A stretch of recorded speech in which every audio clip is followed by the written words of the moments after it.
Next दोस्तों शुरुआत करते हैं आज के इस वीडियो को। स्वागत करता हूं हम सभी का इस चैनल पे। तो वीडियो की शुरुआत करने वाले दोस्तों सबसे पहले कवर करेंगे बाजार की एक्टिविटी, साथ साथ दोस्तों कुछ इंपॉर्टेंट इवेंट्स भी हैं जिनको कवर करेंगे। अब रही बात बाजार की शुरुआत, जो कि कल से एक नए सेशन के साथ शुरू होगी, और ये भी अगर हम ऑब्जर्व करें तो दोस्तों ये जो सेशंस है पूरा हफ्ता जो रहेगा, मतलब बाजार जो आने वाला हफ्ता रहेगा, ये बहुत ही इंपॉर्टेंट है। क्योंकि एक तो दोस्तों ये जुलाई का महीना है जो कि क्वार्टरली नंबर्स का जो दौर है चल रहा है। इसके साथ अगर देखें तो सेकेंड लास्ट वीक भी है। तो 20 तारीख से लेके अगर हम 24 तारीख की कैलकुलेशन अगर हम पूरी तरीके से हम अगर एनालाइज करें तो बहुत सारे छोटे छोटे इवेंट्स भी हमें दिखेंगे, और उस इवेंट्स का असर क्या होगा ये भी हम बातें करेंगे। तो सबसे पहले तो ये देख लेते हैं कि दोस्तों आने वाले वीक जो कि कल से शुरू होने वाली है, फ़िलहाल इसमें कोई छुट्टी है या नहीं। तो दोस्तों इतना कहूँगा, 26 जून के बाद अब जो बाज़ार का जो हॉलीडे है वो ऑलमोस्ट 14 सितंबर को है। मतलब आने वाले नेक्स्ट वीक जो कि कल से शुरू होने वाला है, इस हफ्ते में कोई छुट्टी नहीं है। तो बाज़ार नॉर्मली जैसा चलता है 5 दिन में से तो पूरा का पूरा 5 दिन ही चलने वाला है। दोस्तों अगर बात कर लेते हैं तो आने वाले नेक्स्ट वीक जिसकी शुरुआत कल से होने वाली है, इस पहले दिन में बाज़ार किस तरीके से रिएक्ट करेगा, उसका रीज़न क्या होगा।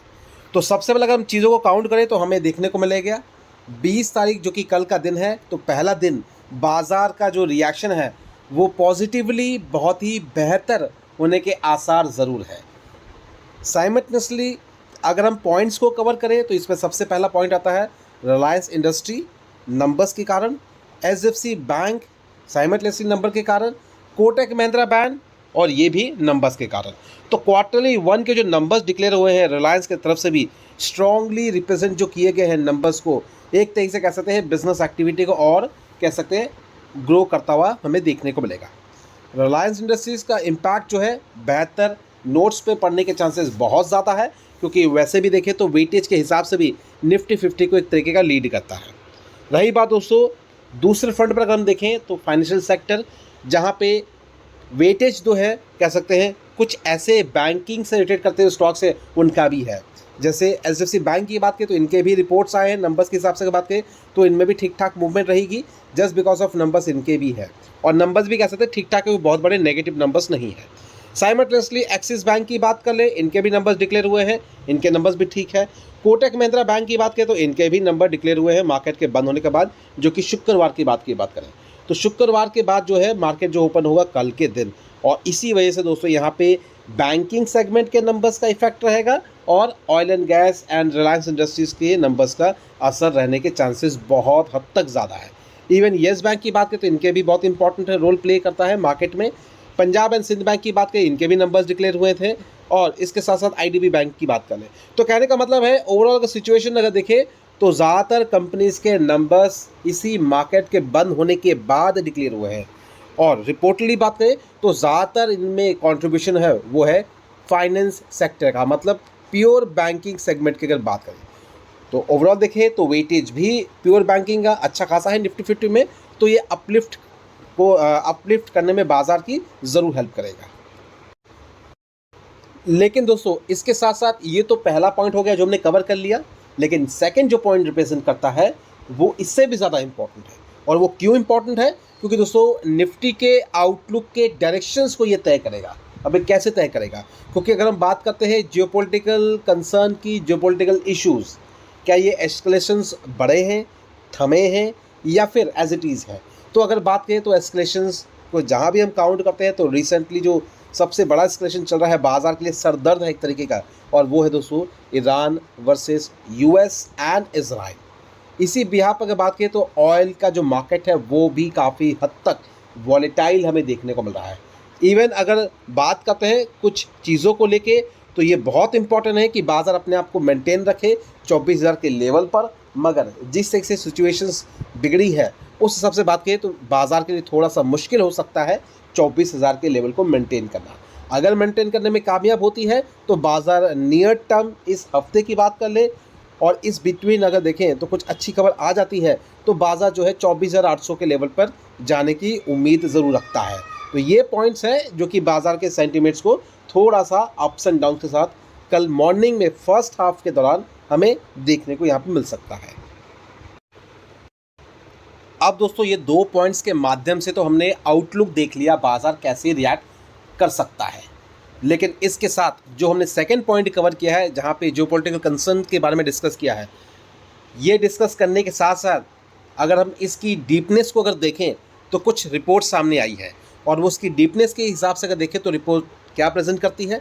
तो यहाँ पे ईरान और यूएस के वॉर से रिलेटेड जो चीज़ें दिख रही है कि यूएस ने ईरान के न्यूक्लियर साइट्स पे अटैक किया है, कुवैत डेस्टिनेशन प्लांट भी हिट हुआ है। अगर ये जो अटैक किया है यूएस ने, इसकी वजह से ईरान ने भी कुवैत के डेस्टिनेशन प्लांट में भी अटैक किया है।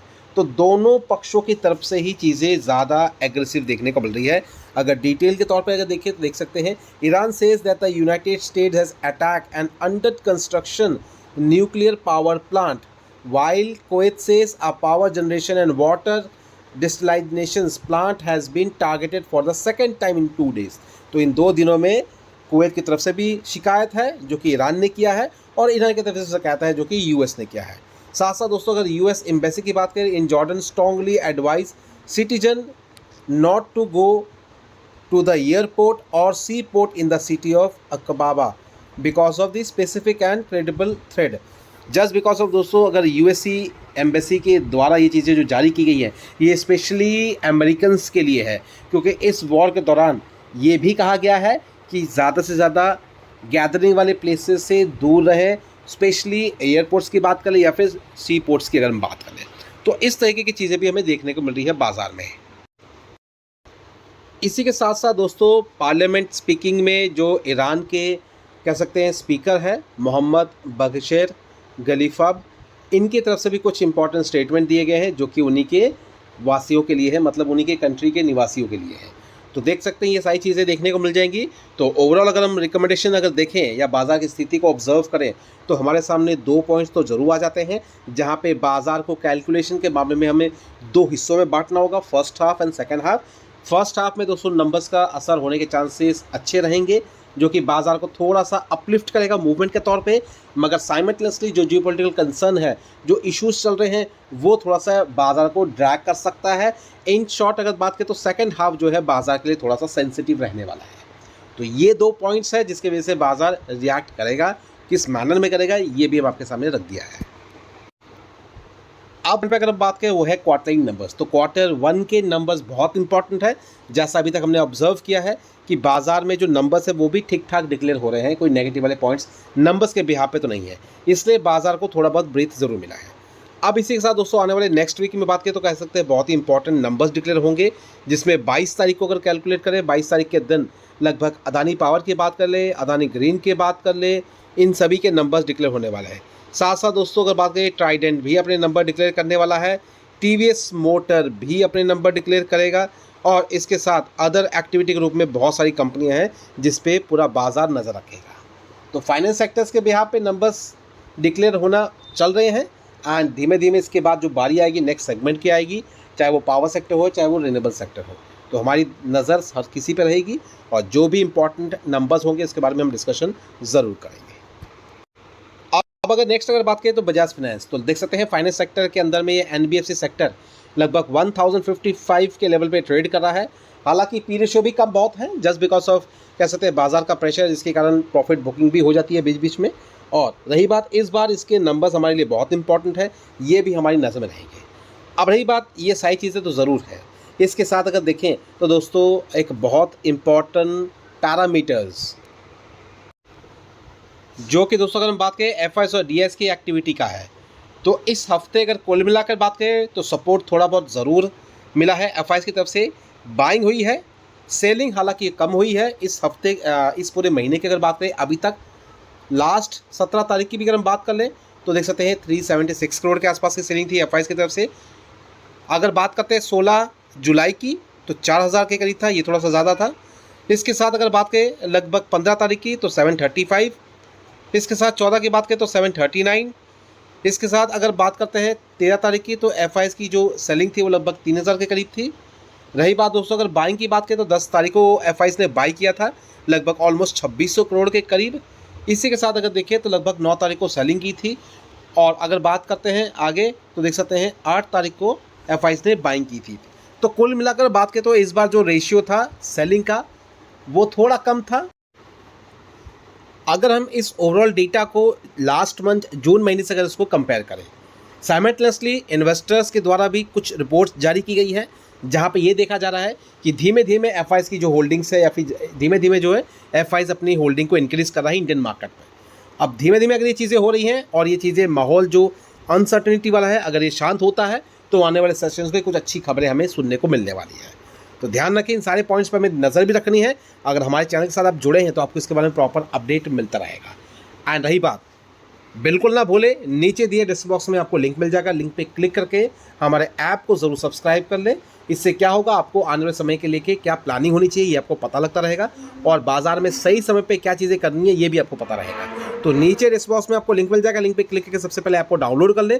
डाउनलोड करने के बाद प्रोसेस को फॉलो करके आगे की रणनीति को समझिए। तो अभी करते हैं वीडियो को वाइंड अप, मिलते हैं अपने नेक्स्ट वीडियो में कुछ और प्लानिंग के साथ, कल की रणनीति के साथ। तब तक वीडियो को वाइंड अप करते हैं। Thank you watching and bye bye.